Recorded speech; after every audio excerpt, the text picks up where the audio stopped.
Well, the participants are asked to wait for 2 more minutes. Other participants to join. We'll start the session by 2:15, ma'am.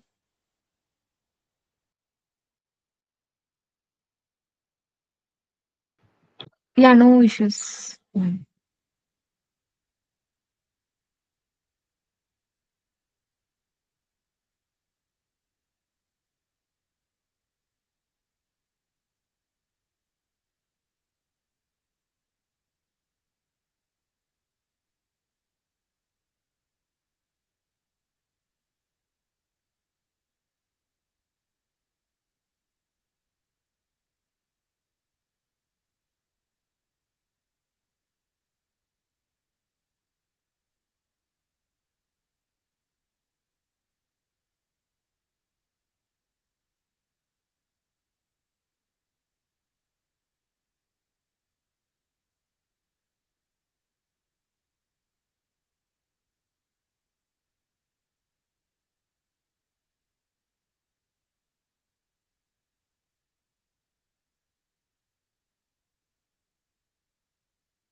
Good afternoon, all. I would like to welcome you all for the day 2 session of 3 days FDP on Advanced AI Applications Research Department of the MCA Department, Vedantapalli College of Arts and Science. And I would like to welcome today's speaker, Mitra Ma'am, who is an research scholar and currently working as assistant professor, World Tech Rangarajan Dr. Sambungala R&D Institute of Science and Technology, Chennai, India, School of Computing, and she is teaching undergraduate courses in computer science and engineering, developing curriculum and conducting research in machine learning applications in agriculture. Published research paper in international conferences and journal, guided student project with focused machine learning and IoT based project using technologies. And she has published a list of international journals, fertilizer type and quantity recommendation to increase oil seed crop yield prediction with inorganic fertilizers using machine learning algorithm, and type of quantity of organic manuals recommendation and yield product prediction of oil seed crops using machine learning algorithm. And she has an indexed publication, adaptive residual convolution neural network of neural image restoration, and she has presented a paper entitled A Hybrid Framework for Image Cyberbullying Recognition using Transfer Deep Learning and Yield Forecasting of Oil Result using Machine Learning. And she is acted as a resource person for research paper writing and publishing in SCI Scopus Index Journal, and delivered a special lecture on empowering rural women through computer training. I welcome you, ma'am. Thank you, ma'am. Thanks for the nice introduction. And I would really want to thank the Pedana and the Padu Arts and Science College, along with Pencil Bits, for the opportunity. And I welcome all the participants for the today's session. We'll make it more interactive. We'll start the session now. Hope my voice is audible to you. Am I? Yes, ma'am, you're audible. Yeah. I'll present these slides.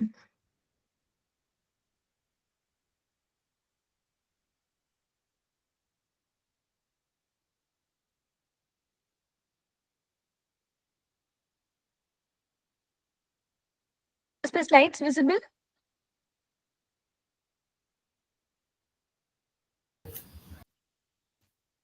Is my slides visible, ma?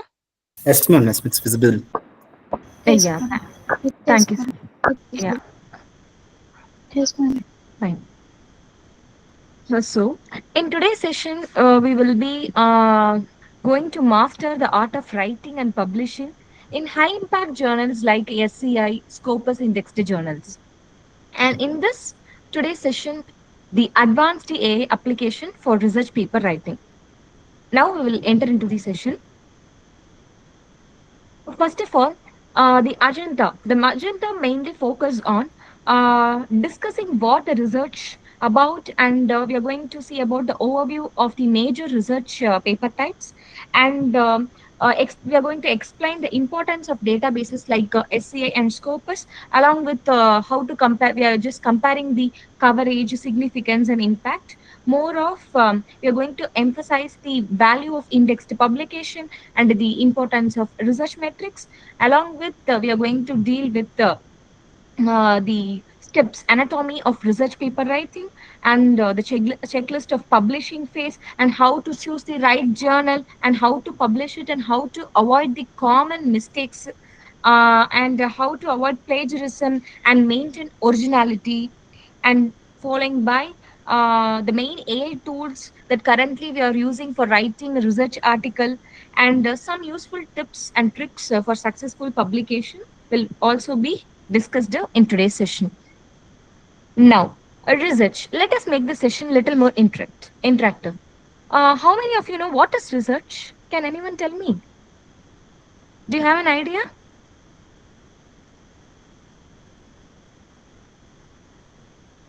Okay, fine. Let me explain. See, research in simple terms is like process of finding out new information or understanding the things, maybe in a better way, of asking questions, looking for answers, and analyzing the results. In a layman term, I can explain you. It is being deductive. We are deductive, and we are trying to solve the mystery by gathering many clues. So this is called as research. And the research, the word refers to again and again. And search is like we are just finding or revisiting, exploring, investigating, and uh, discovering new insights or new information that priorly people may not be aware of. This is the ground truth about research. And one famous quote a researcher or academician should know is a research is something which everyone else has seen, but thinking what no one else has seen. By the words of Albert Sent, what a beautiful quote it is. So, in research, critical thinking plays a very major role. And let me tell you few glimpses of databases. Database is nothing but it is a collection of organized collection of information, that too when it related to academic databases. This is a research repository, right? It can store organized information of academic journals, article, conference, newspaper articles, anything. All these information in a one single page is called as database. We have many kinds of databases. Let me explain the most important first. We have PubMed databases. What is the use of PubMed databases? As it mainly focuses on biomedical literature. Whereas when you see the Scopus, It mainly covers a wide range of disciplines like science, technology, medicine, social sciences, and arts. Whereas Web of Science, it is a little lesser. It is like it never accepts all the journal particular in particular it. It mainly emphasizes on science, social science, arts, and humanities. Whereas Scopus covers all the disciplines. And when you see Google Scholar, it is a freely available and wide range of scholarly articles. There is no need of subscription based. When you see Springer link, Springer, it mainly focuses on journals, books, conference proceedings. Whereas Taylor and Francis, it mainly covers science, technology, engineering. Whereas Willy, it mainly uses journals and books. These are all the key points that we should be aware rather than Scopus and Web of Science. Now, we'll just come into the play. We have two main database, that is Scopus database and Web of Science databases. The paper or article being indexed in these two are little difficult because they require high quality index. To achieve this, this session helps you. So, first of all, we should know what is the comparison, what is the main thing between Scopus and SEA. SEA is nothing but, first of all, it is a science citation index. So the main publisher of SEA is like Clarivate, Web of Science. To access the Web of Science, you need to visit the website Clarivate Analytics. And the publisher of Scopus is Elsevier. Whereas when you see the coverage, high impact journals, that is in natural sciences and engineering, will be taken. Whereas in Scopus, as we discussed in the previous slide, it holds all engineering, social science, humanities. It covers all technology. Everything has been covered by Scopus. And the number of journals in SCI is 9,000. Whereas in Scopus, it is 25,000 approximately, which means the high quality SCI requires high quality papers. A Web of Science, to publish the article in Web of Science is not an easy task. That too in core journal. Next, the type of contents, when you see, it is a journal based where you have limited conference proceedings. And whereas when you see in Scopus, it has a pattern, even the pattern publication can also be accepted in Scopus. Journals, book chapters, everything is possible. Whereas when you see the citation metric, SA will follow the IJIF, that is impact factor, journal impact factor, whereas the Scopus will consider site score SJR, that is Simango journal rank. The Simango journal rank is nothing but it mainly focus on number of citation which is received by the journal and how prestigious, how long a particular journal survive in the industry, academic industry. So these kind of, based on these things, a rank will be allocated, and that thing is called as SJR.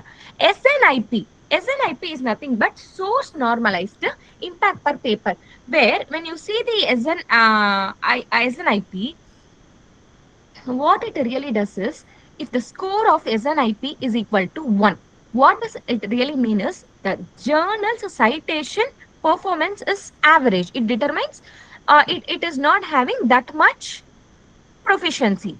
Whereas when you see, if the SNIP score is less than 1, it is worse. Greater than 1, it is good. So in this way, greater than 1.5, it is tends to be good. So in this way, your scopus will evaluate the journals. So in this matrix. So these are all the basic things you should be aware of. Later H index and these things will be discussed in the further slide. These are all the basic things needed to publish a paper. That's what we have discussed here. And the accessibility is, to access the Web of Science and Scopus indexed paper, you need to have subscription is required. To access the paper, you need subscription. And for geographical reach, Web of Science is mostly, the people will be focused historically, it is focused on North America and Europe, as per the reports. Whereas Scopus is like all over developing nations, it is mainly focusing. And one such thing is archival data depth. What does it store? What is the meaning of, as you see in the Scopus page, these things are predominantly seen by the visitors, seen by the researchers. Because you should know, or you should be little aware of all these terms. Archival data depth is nothing but the extent. It is like how long a particular paper stored in the database. According to this, the archival data depth of a particular journal starts from 9,900, and whereas for Scopus it is from 1970 onwards the record is available. Whereas the usage is Web of Science is less user friendly when compared to Scopus, as it has advanced tools and techniques. And the strength, when you see, it is a high impact selective journals. As I said, it's a high quality paper will only be accepted. So these are all the terms, and it is mainly preferred for Web of Science. When you want to achieve a greater position as a faculty, or to bring out a good quality content, or if you want to project the good quality content by the academicians or researcher, it is mandatory that Web of Science plays a very huge role when compared to Scopus. As Scopus have four quadrants, the Q1 quadrant is the top high quality journal, whereas the Q4 is the least, 75 to 100% that people will use to put Scopus. So when compared to Scopus, SCI's evaluation is little strict. So next is how this indexed publication impact in day to day or real life. That to how it affects the academic positions. See, when you see the indexed, the quality of research, as I mentioned, always indexed publication requires or indicate high quality, impactful research, and mainly it helps in faculty hiring, faculty promotion, and tenure phase. These in these phases it plays a major role.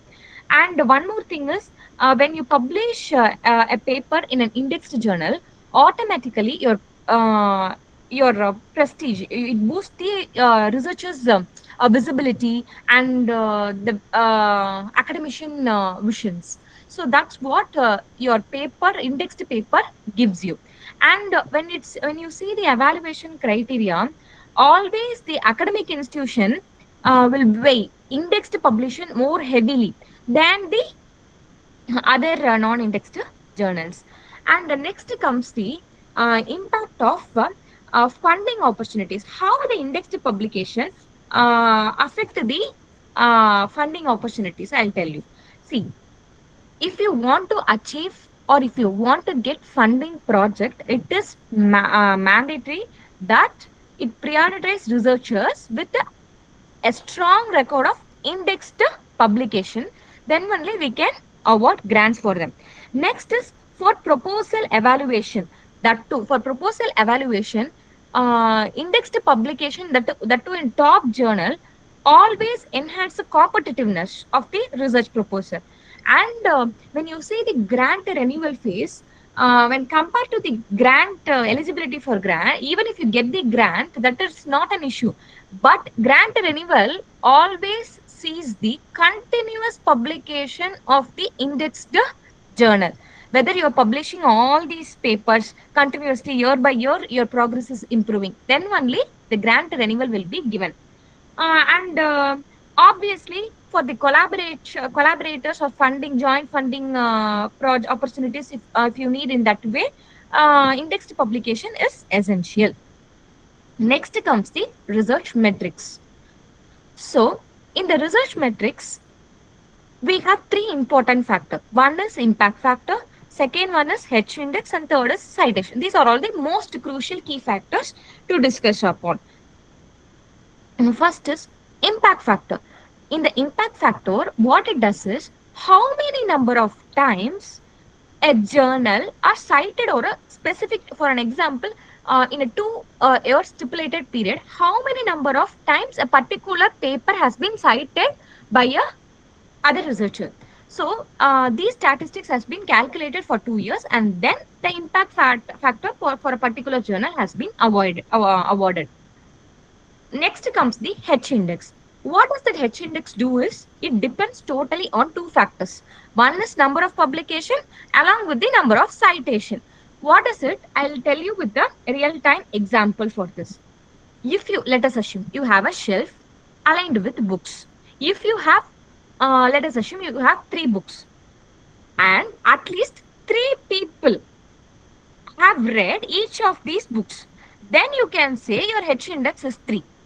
Let us assume if you have five books, but the fifth book alone is read by four people, then how they'll calculate H index? Then the H index will be 4. Even one people lesser than the previous one has been cited, then that part will be taken into account. So this is called as H index. Citation is nothing but the number of time other people or other researchers reference your paper.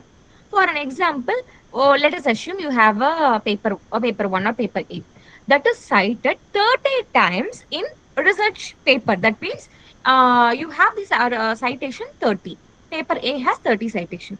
In this way, the research citation has been calculated. So these are all the basic key metrics that you should know. Now, are you people there? No doubt still, guys?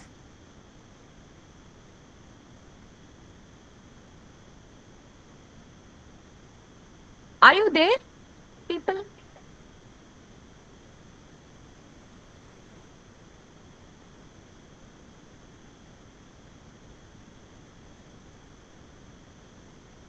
Are you people there? Can you answer me? Yes, madam. We are listening your lecture, madam. Very sincerely, we are listening, madam. Please carry on, madam. Yeah, thank you. Thank you, sir. I feel a bit of nothing, so that's what. Thank you. Thank you so much. So now comes the overview of major research paper types. So we have many research paper types. That is, we have original research, review paper, case study, and methodology papers. So what does each paper do? I'll tell you. Original research papers are the paper that we use to right, like the original research paper, expect people will expect novelty. That is, you need to provide unique content. That is innovative, unique, any new kind of uploadment should be there. And for the methodology section, it should clearly describe the data collection, the data analysis, and more of what kind of algorithm you're using for implementing the studies and the interpretation methodologies. These things are mandatory for writing the methodology section. And for results, you need to elaborate in a crisp and clear manner by using tables, graphs, and statistical analysis to support some conclusion. Whatever you're providing a statement, you're just justifying it in that way. Your result should always be clear truth. And next is review paper. Review paper is nothing but summarizing the previous existing research paper by identifying the trends, key trends, and highlighting the gaps. Whichever gaps in between, we are going to tell them in the research paper for the future audience that I have gone through all these research in this particular area. In that way, your research should be there for review paper. And the structure should lies in a thematic sections, providing a you can also include tabulation for like algorithm and limitation advantages. These kind of things can also enable to make the readers attract your paper. And the main impact is by doing so, by writing the review paper, especially for the PhD research scholars and all, reviewing or like review, we are doing review, right? That help us understand what is the research gap provided in the current paper, current domain or current application. So it is a good, always good to start with the review paper first. Next is like case study. You can also take a real-time application, implement the real-time application through theoretical concepts, and you can solve it by solve the problem or providing solution to the given real world problem. So this way you can approach the case studies.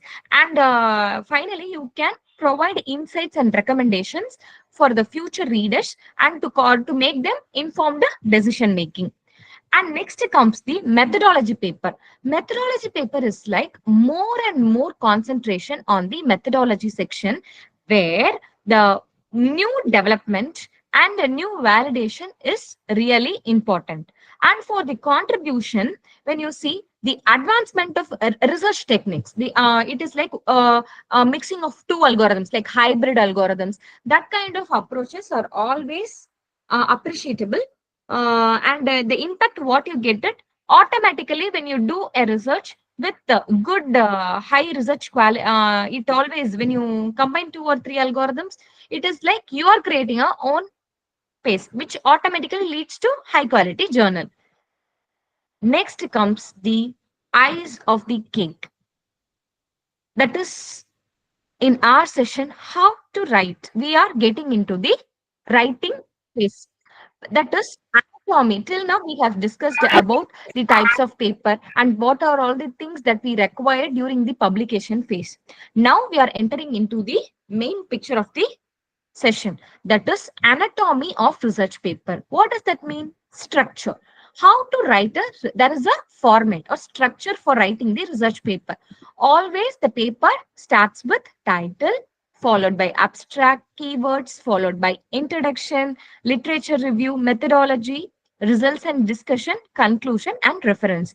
In this way, a structure of the research paper should be followed. So, before writing or before taking into consideration, first thing we need to do is a research paper workflow. How we need to do it?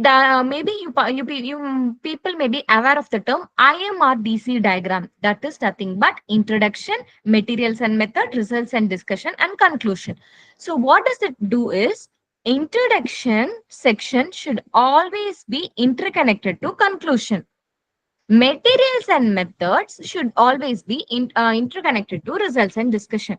Why so is because when introduction is interconnected to conclusion, you have to emphasize, if you do any improvement in one section, automatically you need to update in the, if you update anything in introduction section, you need to constantly update the conclusion section as well. In that way, your paper should be written. So one section, if you change any, if any changes done to one section, it will automatically reflect. So be aware that it is an interconnected section. Next comes the topic. Fine. How to choose the research topic is a very big thing, as it feels simple, but you have to be aware of how to do all these things. Topic section is like, first of all, you need to identify your area of interest, that is which area you are passionate about, and which and how curious you are eager to explore. For example, if I'm good in medical application, you and you're truly willing to do it, just make a note of it. Secondly, whether it is good to do a short preliminary research, that is a review of literature is mandatory, because to choose before the title, you can analyze whether we can able to do it. And main thing is, in the medical field you have various kinds of issues.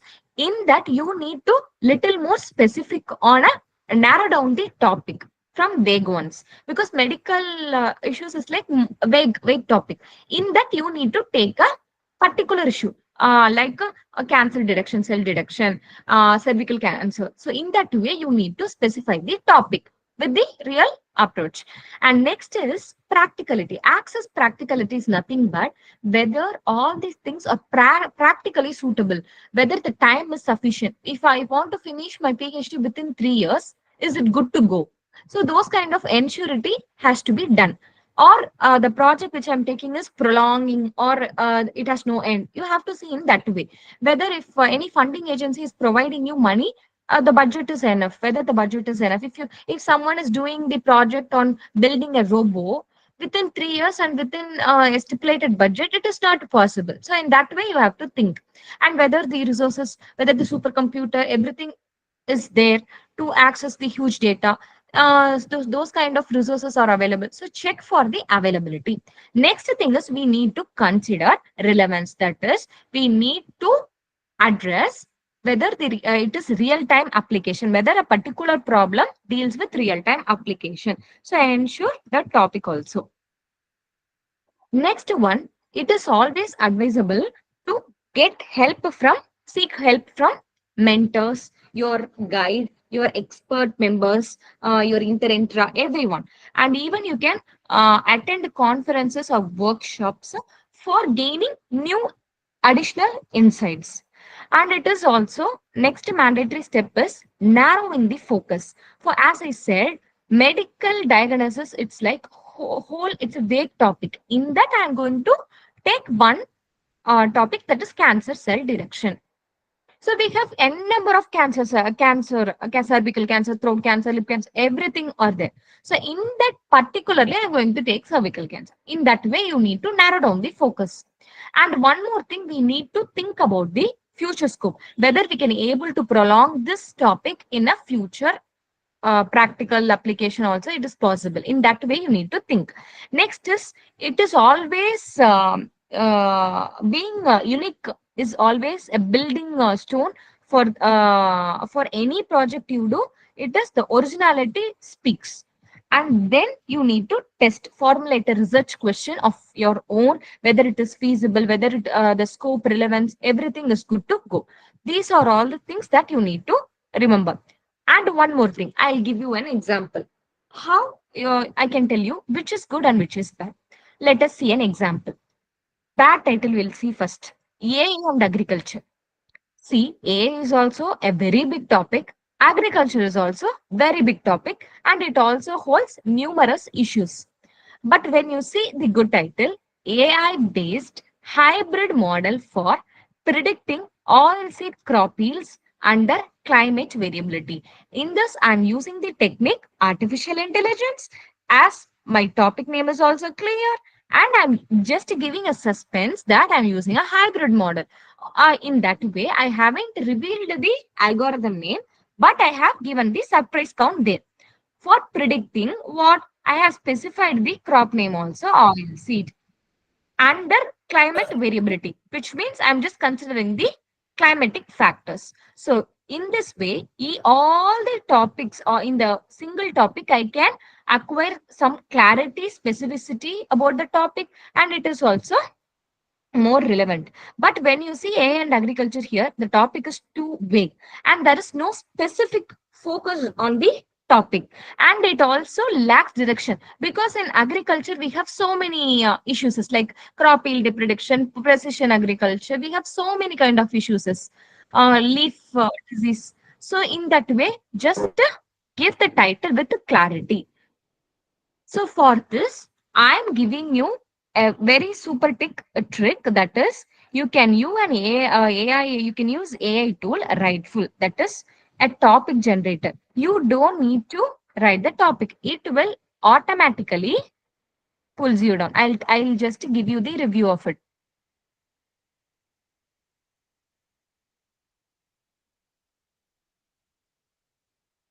So in this, what I'm going to do is I'm going to paste the, I'll take, for an example, I'll take this abstract.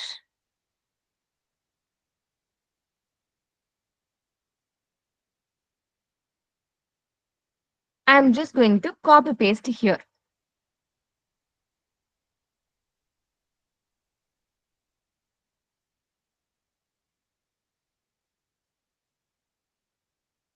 Here I'm going to give generate title. So it automatically gives you the title Advanced Machine Learning in Crop Yield Estimation, a systematic review. So this is how the AI tools nowadays helps you in achieving whatever you want. Okay. Hope you understand. Everyone clear about it? How to use topic generator by using Rightful? Yeah, thank you. Next comes the abstract section. So what is that abstract section will do is, one second. Oh, So what does that abstract section will do is, um, uh, let us assume two things you have to do.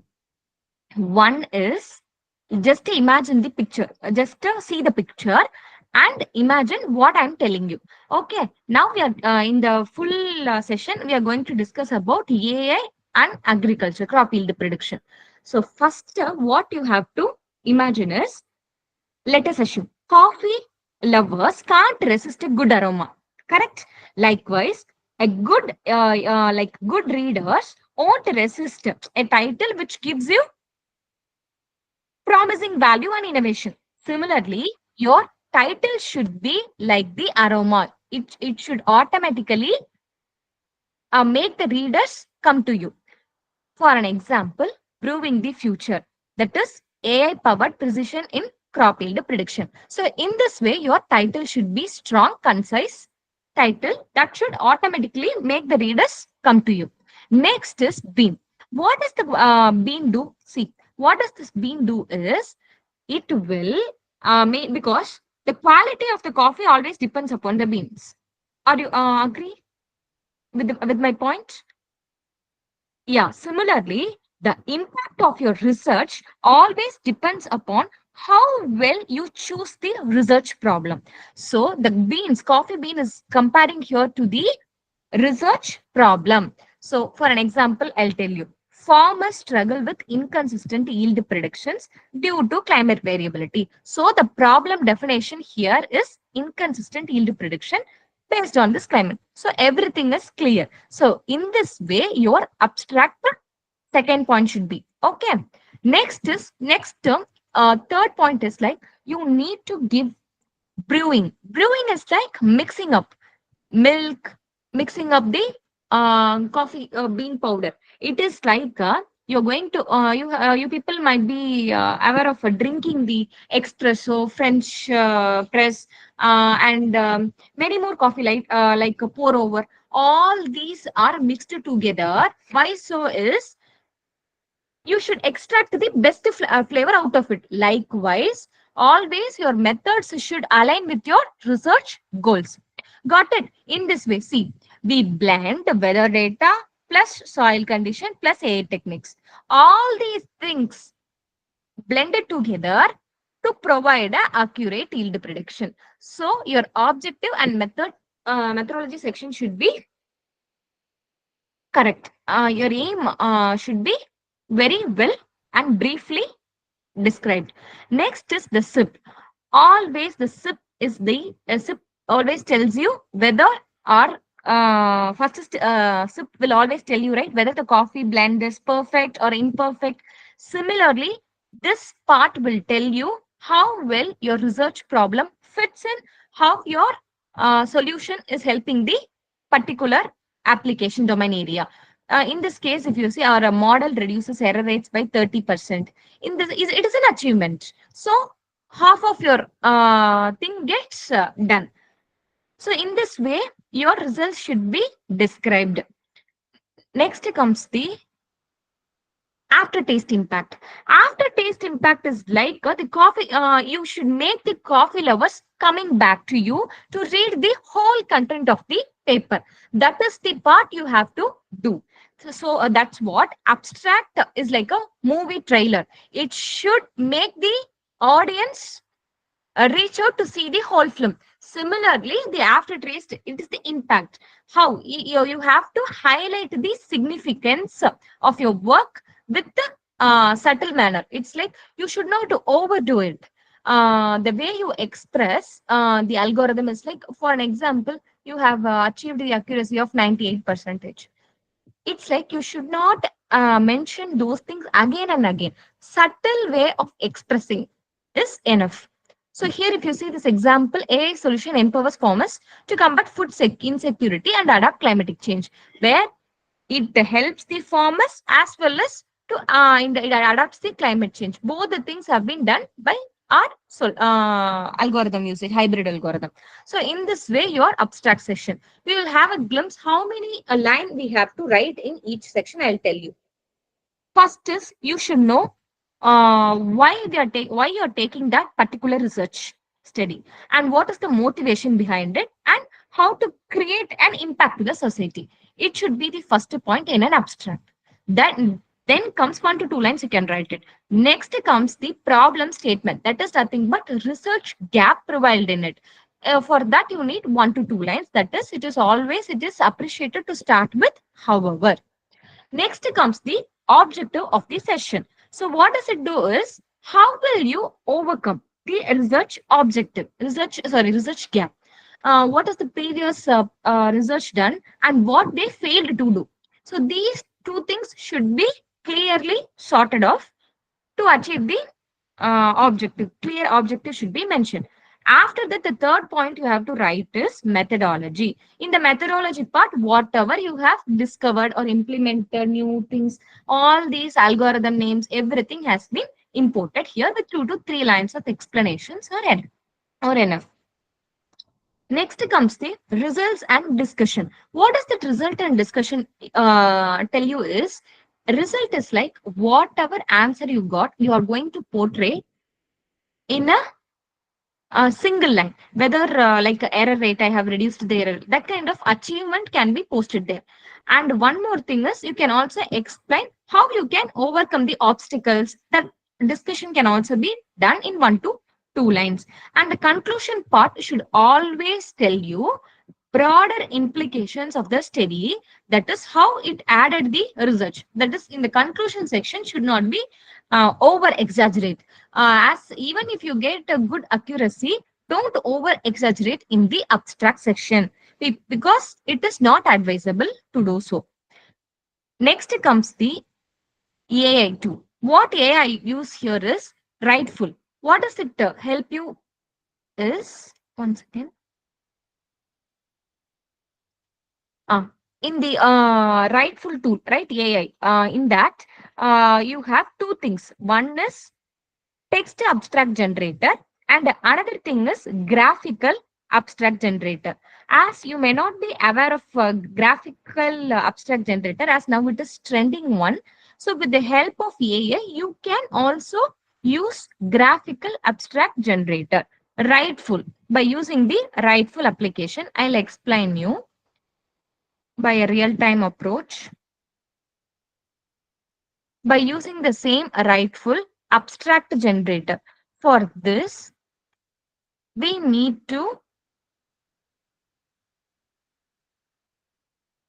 one second. For an example, I'm just going to paste. Uh, I have a sample paper over here. I'll just paste little more content extra. Let us assume you can also, here I'll paste it. Then I'm just going with this content. I'm just telling the machine to generate the abstract. Okay, as I'm not using the premium version, it is not possible. I'll just cut down the words. Wait.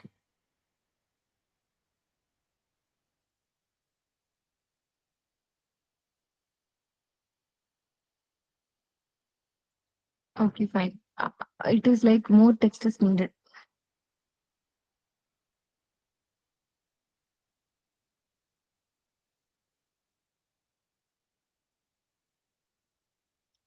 In the premium version, you will not find anything difficult.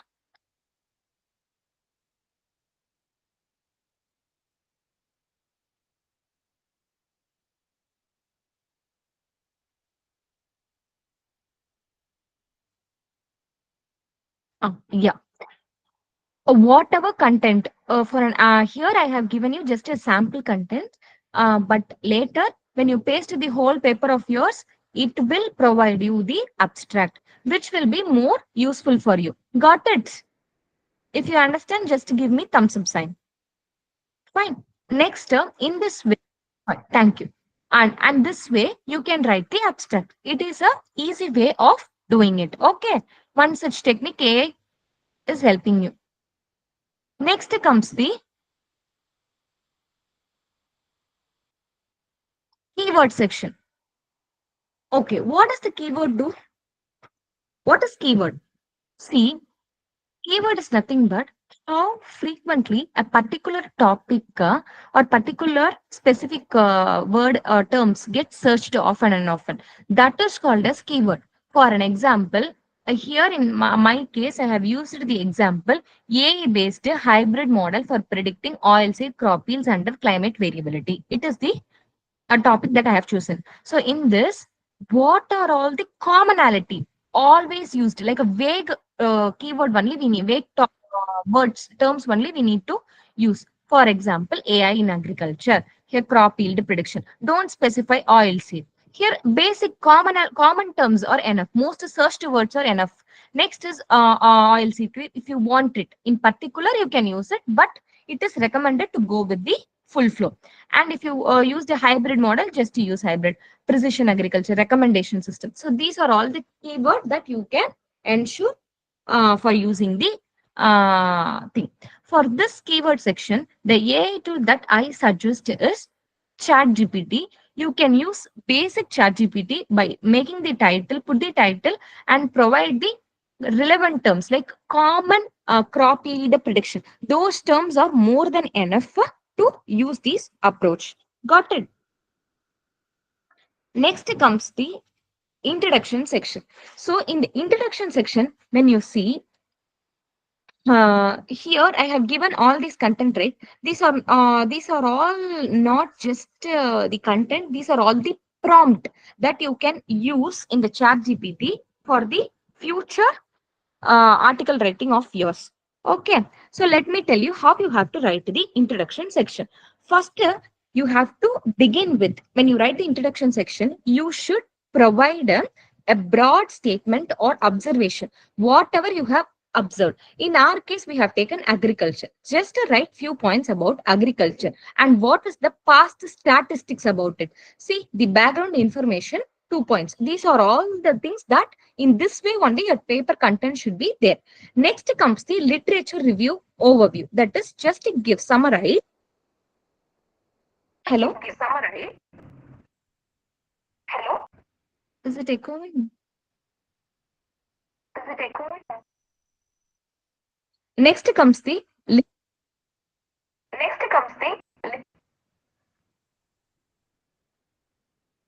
is it echoing problem?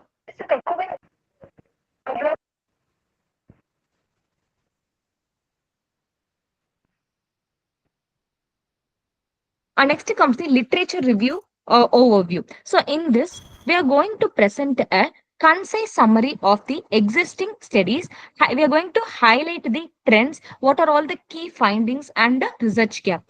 And in that, in addition, we have to clearly define the problem statement and what are all the issues that you are going to address. The fourth point is we need to write a paragraph or mention the advantages in this field, the advantages of crop yield prediction, and what are all the limitations, what are all the unanswered questions prevailing in the previous research.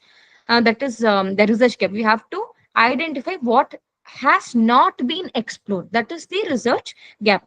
So in that way, you can write the introduction section, followed by write few points about the objectives of the study, like what are all the primary aim of your research, investigate and solve, and what are all the things that you can contribute to the field in the future. These are all the points that you need to cover. Next comes the significance of the research is like you need to highlight the study. Whatever, if it is crop yield agriculture, crop yield prediction using AI, you need to highlight the impact of it all, and you need to add some value or benefit the broader field. Next, it is always mandatory to to give the roadmap in the introduction section, because the readers may not be aware whether 3.1 is a methodology section, 4.1 is your result. So if I want to just target the result section, it is easy for us to point out that section alone. So always it is good and advisable to provide the roadmap of the terms like methodology, results, and conclusion. For this, you can use the to retrieve the content. Hope everyone knows about ChatGPT. where it able to produce the content. So in that way, you can utilize ChatGPT or Perplexity. Both are the software. It is always advisable. You can use the AI tools, but not completely. So this is the main part you have to remember. Next comes the literature review section. In the literature review, what we have to write? Always people will find literature review section is a little boring section. How many of you agree? Can you tell me literature review? How many of you feel literature review section is little boring?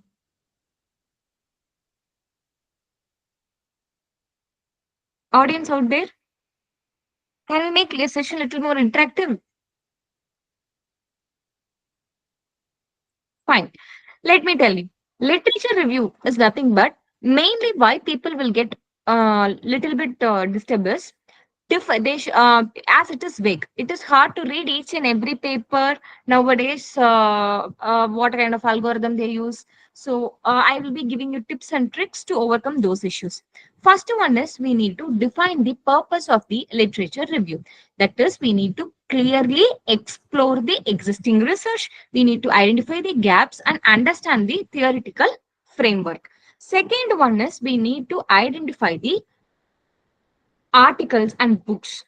The previous historical from the previous historical databases also we can search for the most relevant topic. And once the topic is done fixed, we have to focus on each and every studies. Next, we need to organize the literature. Once everything is done, sorted off, we need to group the study into categories. Review papers or in one folder, and methodology papers in one folder, conference paper in one folder. So those kind of things are mandatory, and it is always advisable when you refer the other paper article, you can give in a chronological order or based on the research papers uh, view you can give it. If some journal asks in some format like IEEE, you can give it in IEEE. There are many formats like MLA. All these formulas can be taken into consideration based on the journal paper need. But it has to follow some chronological order. Next is we need to summarize the key finding. You need to briefly describe about the what is the main findings and how you're going to justify it, and what are all the key summaries and what are all the notes that we can take it from the previous research, the factors. It can be parameters, factors that is taken into consideration. And the next comes the analysis and synthesis phase. What does it do is, without comparing, we cannot know our research is better or previous research is better. So you should take among all these, for an example, you have reviewed 50 papers. Among the 50 paper, which paper has highest accuracy? Just to take that.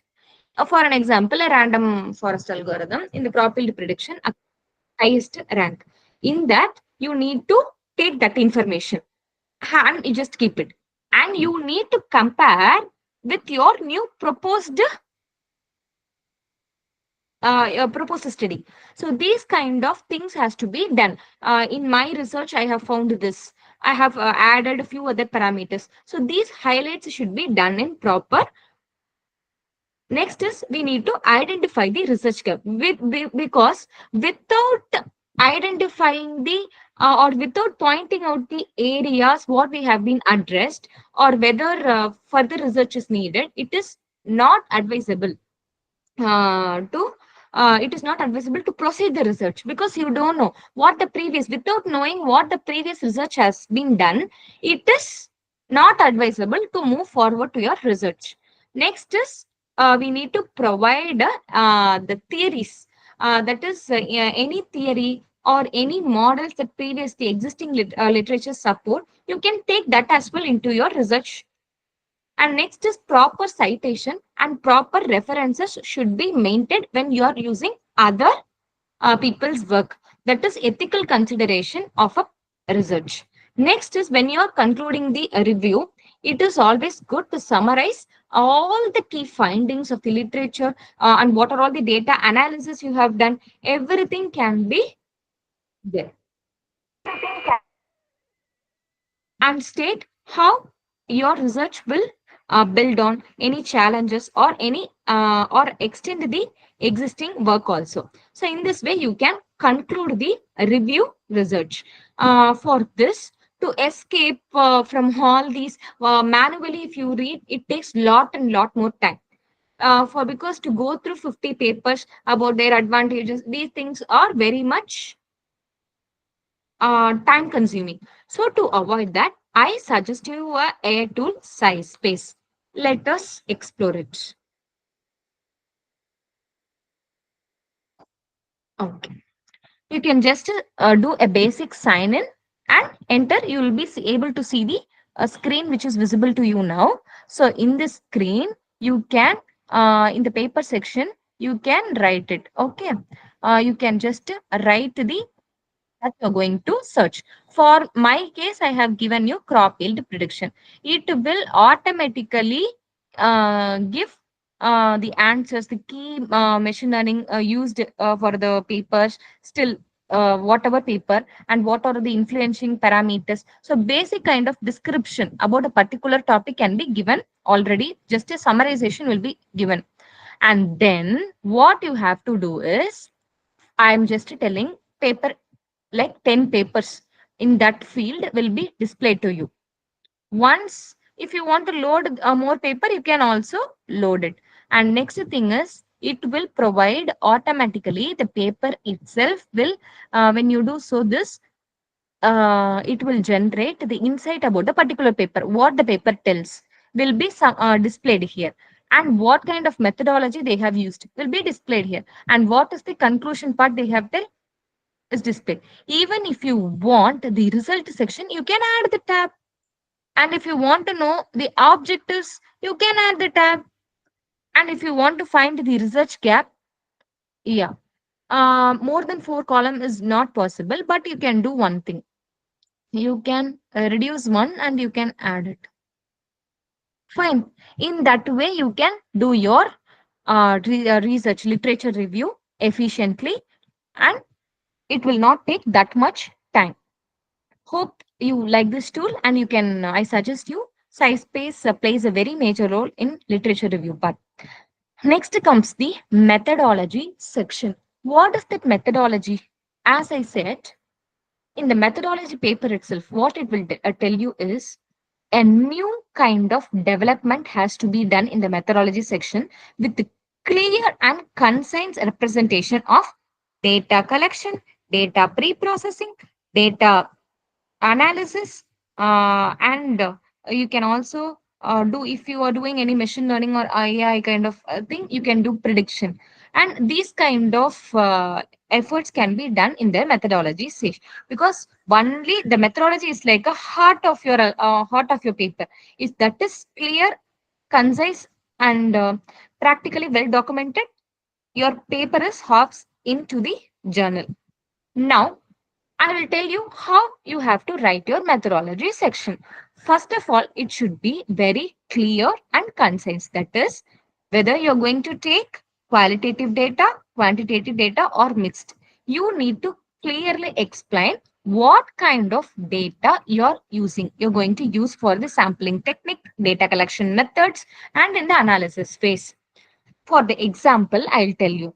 This study employed a quantitative approach. So from this statement itself, I can have an idea. It is a numerical based approach by using surveys. So how they have collected the data by means of survey technique. That is also correct. The information came, and they have collected the data from 200 participants over 2 months. So from this also, you could come to the conclusion, it is very clear that from that statement itself, it is very, all the necessity items has been thrown down. Next is, we need to engage the reader. So that is one of the main skill. Writing a paper plays a major role. This adds a purpose to the methodology. Like, we have selected machine learning algorithms for predicting analysis because of the ability to uncover patterns. So that's why, to uncover patterns, we are using machine learning algorithm, because the machine learning algorithm has the tendency to deal more with the data, that too with large data set. So Justification has also been given. So in this way, you need to write the methodology part, and it is always advisable to use the active voice. That is, I'll tell you in a very practical way. See this example. The findings underscore the necessity for further empirical exploration, as it is like very very complicated words. They have used the complicated words, but the simplified version is like, it shows the more testing is needed. That is the meaning of this. But if you use in this way, it is hard for the readers to understand what the statement. So it is always good to avoid jargons, avoid complex language. Instead of by using simple language, you can attract more number of audiences. Now we have to break all these things into steps. What is that?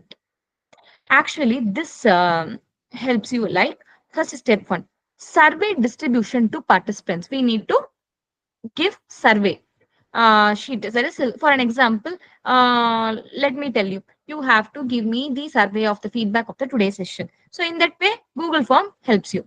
After that, the data collection, yeah, is done by Google form. And for statistical analysis of any problem statement you have chosen, you can done by using SPSS.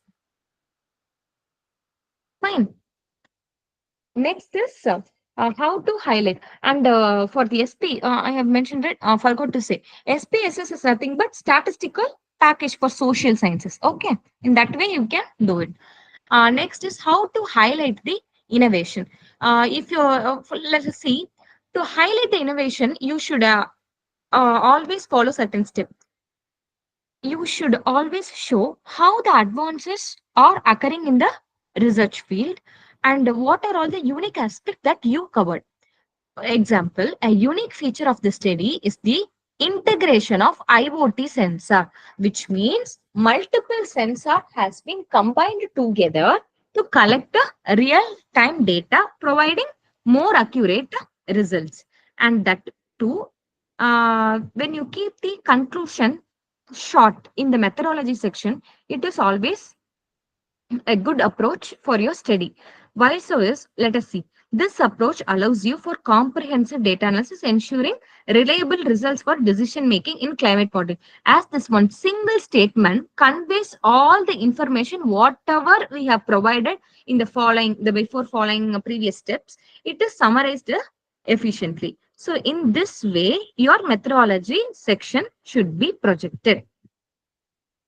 Got it? So this is, so in this stage, no one can help you because it is like these are all the prompts that you can do it by using GPT or any kind of AI, like Cloud AI, whatever. So you can use it, but the technique and all you have to write. By this way, you can impose your, by these kind of words, you can make your paper right in this way, make your content like data collection phase should be imported all these statements. It is obvious because majority of the people think writing so long paper will make the audience uh, drag. No, it is not a such a thing. It is always advisable, less is more. That is the saying, right? Less is more. Okay. Next, we are going to see about results and presentation. Fine. What is the result and presentation deal is, if you want to present the if you want to present your content, it is always good to go with the visualization. Visualization is nothing but tables, charts. In that way, it is easy for the reviewer or the researcher to understand you and evaluate your research. Okay, this is the way you have to gain your results. And like for an example, if you see the picture, it is always good by using the chart, as it helps you understand the statistics more clearly than words. Got it? So in this, the main three things that you need to keep in mind is, we can use bar chart, line chart, and everything to show the trend. For example, I'll tell you a simple, the sales of January month from Jan 1 to 25 is less when compared to Jan 26. Why so? because Jan 26 is a the Republic Day offer they have done. So the product rise may get higher. So in this way, it is easy for the people to see the analysis of their sales through the graphs. Similarly, for our research also, it is always good when you visualize your algorithm. For an example, this previous research algorithm is better when compared to us, or our research is better when compared to them. So those kind of statistics are easy for us when you present in a visualized manner. And it is always advisable just to take the existing survey before and after picture and your existing proposed methodology reports, that is results. When you compare in that way, it is easy for the reader to analyze these kind of factors has been indulged to make the accuracy even more higher. Next, it is always advised to focus on impact, that is visuals. Always when you see, rather than reading or a thing, it is easily we can drag our mind when we visualize something. So in that way, this me there is a tool you can use it for if you want to present your data. Got it? And next comes the discussion insights.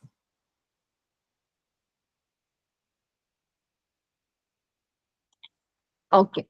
Always, once the result section is done, people may not be aware of the discussion section. Once the result is done, they'll go off. No. Always, it is advisable to discuss what are all you should explain. The existing research may be lagging in this way. Our proposed methodology rectified the research gap which is prevailed in the previous study, and we got a good comparative analysis. In that way, you have to enhance the depth of your decision and support your conclusion. Next come, we need to keep in mind a few things. First of all, we need to summarize the main findings. That is, we have to briefly restate the main key results and their significance. And second thing is, we have to discuss the implication. What does that mean? We need to highlight what are all the findings that we have done. Next is we need to acknowledge the limitation. That is, many people will not accept what are all the limitations attained during the research. They said all positives, but they failed to say. It is always good when you say your limitation in a single subtle manner. It is always advisable that you are true to your paper. And it is always good to suggest a future recommendation for the people, those who want to investigate their research in your area. And concluding thought is like provide a remark, a final remark that gives you the significance of the research. Next comes the conclusion section. If you want to write the conclusion section, you should need few things to keep in mind. One is, you should briefly restate the main objective or problem your research aimed. Next is, you need to summarize, that is, highlight the main results or conclusion, and followed by what are all the broader area, what are the main findings of your research, and what are the significant findings that help you contribute to solve the particular issue in the domain, and which algorithm. For an example, you might use hybrid algorithm. So you can have the thing to write, describe the contribution also in the particular section. And as I said, it is good to acknowledge the limitation and providing the future research. And for all these things, in a simple way, it should be brief, clear, and it should make the reader a closure of the current topic. In that way, your conclusion section should be. For this, you can use the Quillbot. I'll take you to that page. This is the Quillbot section. So here you need to upload your document. Once the document gets uploaded, you will get the conclusion part. By using this research AI tool, you can able to achieve the conclusion in a better professional way. Okay. Next comes the reference management. It is like almost we have reached the reference section. What are all the steps we need to follow in reference section is first what kind of citation style we need to use. That is a major part that we keep in mind. One is whether we are going to use APA, MLA, Chicago, IEEE, based on the journal or university norm or conference norms, you can use it. Next is we need to list all the sources in a particular order. You need to list wherever you're cited, whether you have cited from books, articles, or websites. You can. It is mandatory to import all these citations and order the references like alphabetically. Most citation styles like references alphabetically, you need to write by first author, then last author name. Whereas IEEE follow the numbered thing, like one bracket inside one, right? In that way, few references will be there. Based on the journal's decision, you can put it. Next is you can include complete information like author, publication. Always when you write in the reference section, it should display all these things: author name, publication year, title of the work, title of the journal, volume, issue number, publisher of the particular journal, page number. All these information should be done. Next is to ensure accuracy, you need to double check the reference as it is other people's work. And it is always good that Mendeley software plays a very good role in doing this reference management. Next comes the overall recap of writing a research article. So, as I said, abstract is like a brain of the research article. Introduction is like your throat. You have to make, when you drink the coffee, you have to drag the people in. So in that way, your introduction, it should explain all the research matters and explain how to solve. Next comes the literature review. As the literature review explains the research gap, those things has been identified. Next comes the methodology, which is your heart. After that, your results, your key findings has to be interpreted by means of tables, and discussion should be done based on the existing research. And the conclusion is like you need to summarize all your main findings, highlight the future observations, future research, tell about subtly about the limitations, and references follow the styles, whichever format the journal or university asks. This is how you need to write the research paper efficiently.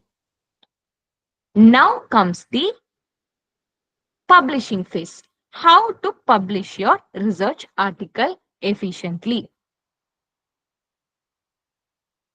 First of all, once all these things has been done, final submission checklist should be noted. First one is you need to check five important things, but that is title and abstract. You need to ensure whether title, clear abstract has been given. That is, abstract is within the limit. That is 200 to 250 word count is must. More than that is not advisable, just to minimize it. Next thing is formatting. Formatting is like you need to adhere to publishers required format. Example, what kind of format, what kind of margin space. These are all mandatory. To format your paper, you can use the software Typeset, where when you give the journal name, it will automatically change your paper into your desired paper format. Next comes the plagiarism free software. What is the plagiarism? I'll tell you deep in next slides. It is always good to check the plagiarism. Next thing is that you can do by means of Turnitin software, which we'll be discussing in future slide. Next is whether you have taken the we can yeah, whether you have given labeling to the figures and tables data, whichever you have done, just to verify that as well. Once everything is done, you have to get permission from your co-author. Whether you have any issue or final approval from all the authors or mandatory, because you have added them their name by knowing, only by knowing it you have to add it. So seek permission from them. These are all the five mandatory steps that you need to do. Next comes an important topic, plagiarism. How to avoid plagiarism is a very important step. What we have to do is,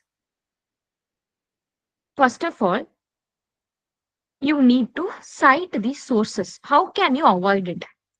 First of all, your work is your work. Other work is other men's work. That is, kindly acknowledge it. If it is not yours, you should not make. You should never stole other people's work. Integrity is very much must. So, for an example, if you see, climate change is accelerating due to greenhouse gas emissions. So, the original thing is like this is the statement. If use the same statement, you can write the you can have the power of only giving citation. This is other man's work. Smith from in the year 2023 published this, and you can use this statement. This is how you can, one such thing you can avoid it by giving them um you can give them the credit. Next is paraphrasing is one such thing you can avoid from plagiarism. First is artificial intelligence is revolutionizing healthcare. In this, how you need to paraphrase? After paraphrasing, artificial intelligence is like we have, instead of that same meaning, but we have not expanded it. Is transforming the medical field with groundbreaking achievements. Both the statements are true, but we have manually paraphrased. Manually, we have changed the words. In that way, you can use to reduce the plagiarism. Next is how to use quotation marks. It is good always if you use the quotation mark, and if you give them the credit, it will never show plagiarism. So always, for an example, data is the new oil. This idea emphasizes its immense value by Brown 2018. So in this way, by giving it in quotation mark also, you can avoid the plagiarism. Next comes the tool. What tool you can use for plagiarism checking is Turnitin or Qtext. Both are good software where you can take it of your own, the report, and see unknowingly whether you have missed out any part. So in this way, you can escape from plagiarism. And credit non-text element is like uh, you will also attain a problem if you take any graphs or any pictures from the Google, just give where you have taken the source from. Source from Food and Agricultural Organization 2022. In that report, I have taken this. So this is how you have to write the avoid from plagiarism. And one more thing I will tell you, in Turnitin nowadays you can't escape from plagiarism because we are using AI, right? So they have introduced a AI flag and a similarity flag. What does that mean? Similarity flag is like whichever paper you have taken the content, and if you fail to missed out the names of the author, in that way they'll tell you this is the plagiaristic content for 40% plagiaristic paper. But AI paper is like if you have stolen the content fully from just copy paste the content from ChatGPT or any other AI tools, you will be caught by the Turnitin software for sure, like AI flag, where when you purchase the AI flag, it will not give you only for the staff. It is applicable. Only the staff can has to have the access, or any journal people. Only they'll get the access for AI plan. So it is always advisable when your teacher gave you any assignments or research, when you do any research paper, always don't simply copy the AI tool. You can just have the idea of it and you can rewrite of your own. It is advisable in that way. Even that, I don't want to use the plagiarism in that way. I really want some other technique. If you ask in that way, I'll tell you one short trick. You can use Quillbot or any other paraphraser You just copy paste the content. For example, you are just copy pasting the content from some like ChatGPT. Just go and paste the content in Wilbot. Again, you'll get the content right. That paraphrased content, again go and place it there.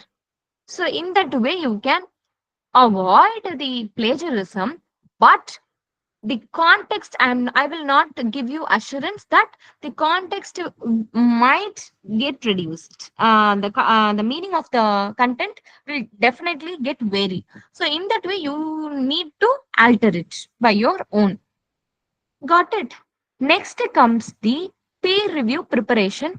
That is what is the quick checklist that we need to do before sending to a journal.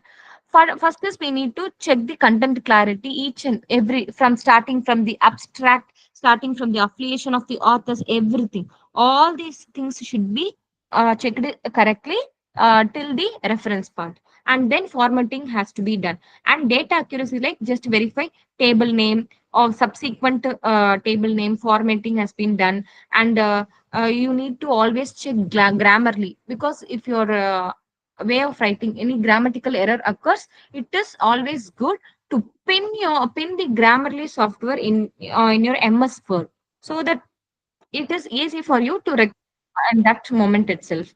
Next is pre-submission feedback. Is like, if you always, it is good before submitting to a journal, it is advisable to seek help from your guide, whether it is good to go, or any, if she or he gives you any feedback, you can have that as well, rectify that and send it to the journal. Got it. And one more thing, you yourself review your paper like a reviewer. That will give you more and more, as you can see in the third eyes view, right? It is always good. Next one that we can do is common mistakes. What we will do in our research paper writing is, we will have lack of focus, as we are dealing with many vague research problem. It is always, we will not seen in other perspective. So avoid that, take a break and write the paper with proper objective and clarification. Next thing is, always unclear context, always unclear or weak introduction or conclusion will not get a success positive feedback from the industry. It is always good that you should write a beautiful introduction and conclusion, which helps the audience drag your way. Next is if there is a proper order given, the anatomy of the structure has been explained now. In that way, your paper should be poor or disorganized. One in one point in introduction, if you left one thing, and if you summarize in that in the conclusion, so that kind of mislead information should not be provided. Proper coherence is must. Next is weak literature review. It's like, if you ignore the previous researchers' work, what will happen? I'll tell you. That too, the previous 5 years research work helps you give the idea, like what are all the recent things they have done. Because if you fail to know that, you will also end up doing the same mistake what they have done. For an example, in random forest algorithm, they haven't achieved by using this technique, for yeah, they might have got 20% only accuracy. Even if without knowing that, if you do the same mistake, time waste. And again, they have already done it right. So it is very much wanted and good to have good literature review. By using AI apps, you can do it. Next is it is when you write too complex or too simple, it is like very hard for the readers. It should be always too simple. Okay, in that way you have to write it. And please avoid using jargons, too much of technical words. In that way, like cloud computing is technical term. If you want to make everyone understand, you can use this online services. And improper citation. What does that mean? You have missed some author's work, or incorrect references. Instead of one author, you gave the other author's name. So it is always mandatory to provide all these information. And in the data, thing is like lack of detailed analysis. is also one such thing which people may not like it. So you have to give all the clear explanation where you have fetched the data from, where website. If you can able to provide the code also, you can provide it in the link. So these are all the information that we should keep in mind. And no proofreading, that is just once you have written everything, you need to ensure whether the when the starting of the word is started with capital letter, uppercase letter, all these things are mandatory. And you should not adhere to any kind of submission ignoring guidelines. You have to be pin and prop of guidelines, stick on to the guidelines whichever each and every journal are informing you. So in this, it is like a pro tip is always have your mentors review your paper. That is one and best option, because they might be expertise in particular field to catch these common mistakes.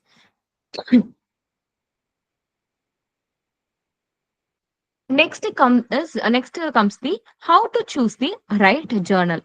First thing is you need to match the scope of the journal. Next, see, as for this only I have said H index, impact factor, all these things like how many citation has been done by the journal averagely. So these kind of things are mandatory when you do the metrics. Next is you need to target the readers by your research community, like research gate. In that way you can do.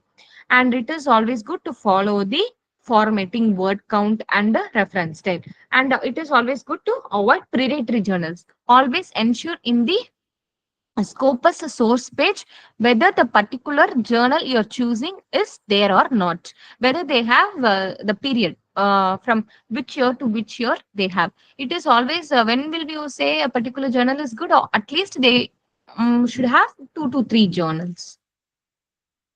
In 2 to 3 years they should run a particular journal. And next one is to see which journal. If you are not aware of what journal to go in, you can use all these things like Elsevier journal finder, Springer journals suggester, or think, or you can just simplify the selection process just by using Elsevier journal finder. You can use it. Next comes the maximizing research visibility. Once your paper gets published, everything is done. How you have to publicize it? That is also a key role. Like you need to choose the right journal. Use keywords. That the keyword that you're using is very smart enough. Next is you can publish your articles in social media. You can even present all your paper in conferences. You can even collaborate that globally. Like if you have any foreign collaborations with foreign authors, you can also make them globally available. And you can also share the preprint. Preprint is like the journal always issues a preprint where you can circulate these prints with your colleagues, friends, everyone. And you can also engage in the citation. Or you can also ask or the readers or research community to engage in the citation. And it is always optimized for search engines. Like you can also optimize it again and again. If your paper has been into view, it is highly great potential that your paper has the high credit of seeing, because highly indexed journal, that is a Scopus journal or Web of Science journal, will be seen by everyone as it acquires the high research quality. And then you can publish or join the research networks like ResearchGate, Google Scholar to enhance your paper.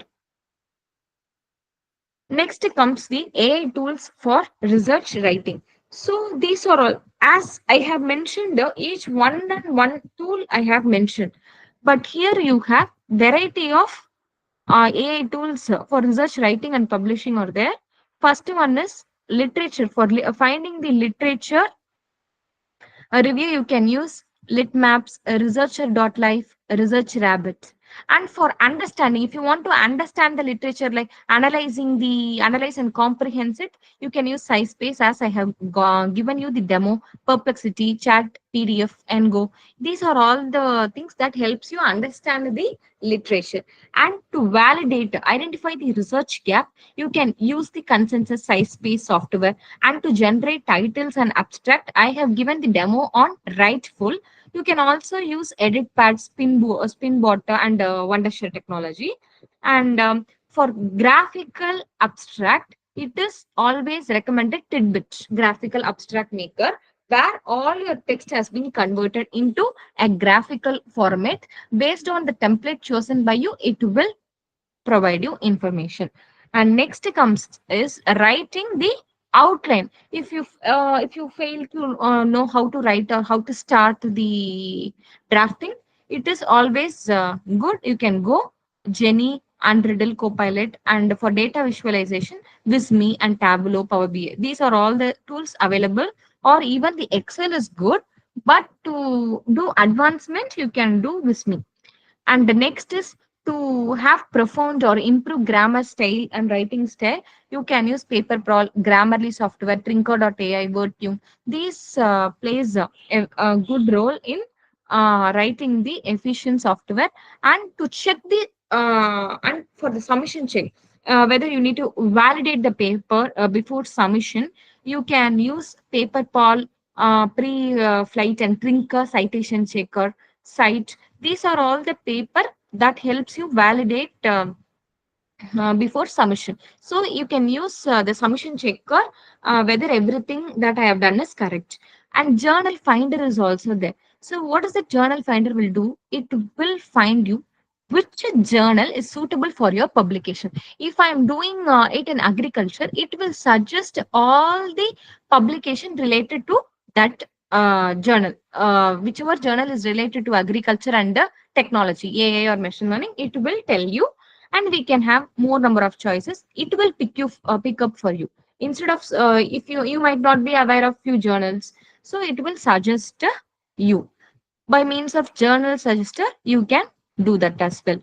Next is, if you want to promote your research, you can use Kudos AI. If you want to provide feedback for peer review, like you need to know what are all the drawbacks in your paper, turn it in feedback studio. And if you want to collect the research data, and in that way you can use Kaggle. And for analyzing data, what are all the trends available, how many data are there in a particular data set, to analyze these things you can use States Blue. And the next comes the research idea generation. If you don't know how to generate the research ideas itself, in that way, you can use researcher.ai. That is one of the idea generator. Next comes the plagiarism checker. As I said, Turnitin is one such software, as we have seen. And then rather than that, you have Plag Scan, Grammarly, Qtext. These are all one such software that you can use. Next is reference manager. Reference management is like you can manage and organize the citation. Not you don't. There is no need for you to manually type it. The software Zotero, Mendeley, EndNote, this will do all these things. When you once you download the paper and create a folder, it will automatically do all these works. And proofreading, if you want to improve the writing quality, you can do Slick Write, or writing it also is good software. Next is statistical analysis. If you want to analyze the statistical by means of a coding way, you can use RStudio. SPSS is nothing but, as I said, no, a statistical package for social science. In that way also you can analyze the data.